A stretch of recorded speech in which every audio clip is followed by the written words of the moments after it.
একদা এক পেলে আসছিল। সে সে একটা ভিলেজে রক্ষা করত।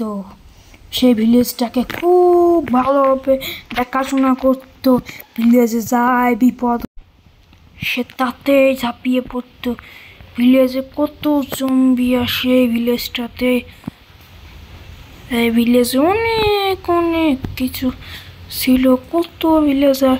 সবাই এই রাত্রিবেলায় এই লোকটার উপরে নির্ভর করে থাকতো। সে যদি না হলে আসতো তাহলে তাদের অবস্থা খারাপ হয়ে যেত।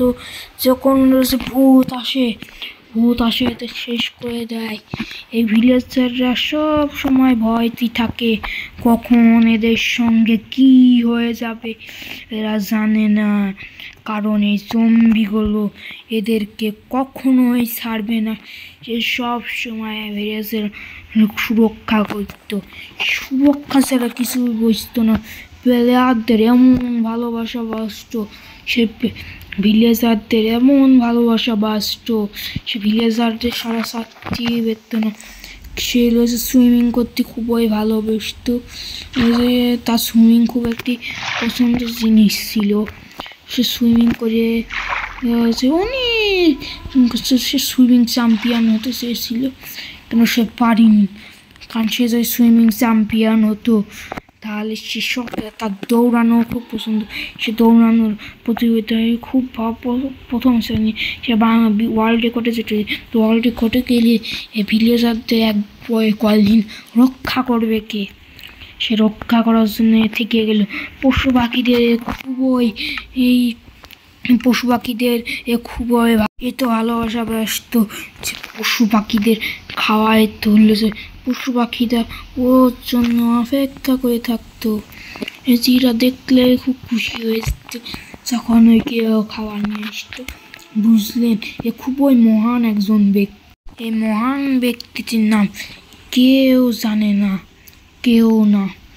এই বিশাল বড় এক মহান ব্যক্তি। এর মতো মহান ব্যক্তি পৃথিবীতে আর কেউ নেই। সেই হচ্ছে বিশ্বের সবচেয়ে বড় মহান ব্যক্তি। রাত্রেবেলা হলে সে কাউকে ভয় করতো না, বিকজ সে সবসময় ভিলেজারদের থেকে ভয় করতো। কারণ ভিলেজাররা যদি মারা যায় সে কীভাবে থাকবে? কারণ ছোটোবেলায় তার পরিবার মারা গিয়েছিল। কখনো পশু পাখিদের আঘাত করতো না। সেগুলো যে অনেকেই আসে বাড়ির শেষ খোলার পর দেখতো এখানে যা আসে, কিন্তু লোভ ওর কোনো লোভ ছিল না, সব কিছু রেখে দিত। ভিলেজের একটাও গাছ কাটেনি। কোন তার মায়া ছিল, সেও দূর দূরান্তে যে গাছ কাটতো। সাথে হচ্ছে এই ভিলেজারদের কোনো ছায়ার কমতি নয়। ভিলেজাররা যাতে পশু পালন করতে পারে।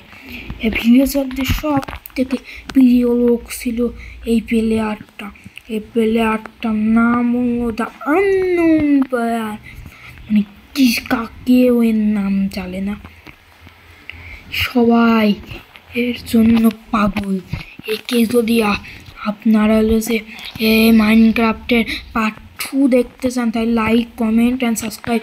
কমেন্টে লিখুন পার্ট 2 প্লিজ, কমেন্টে লিখুন পার্ট 2। Bye bye guys. আজকে কিন্তু কমেন্ট না করলে আমরা পার্ট 2 দেবো না। পার্ট 2 লেখার জন্য আপনারা কিন্তু রেডি থাকেন। পার্ট 2 হতে চলেছে খুব ইন্টারেস্টিং, খুব সুন্দর।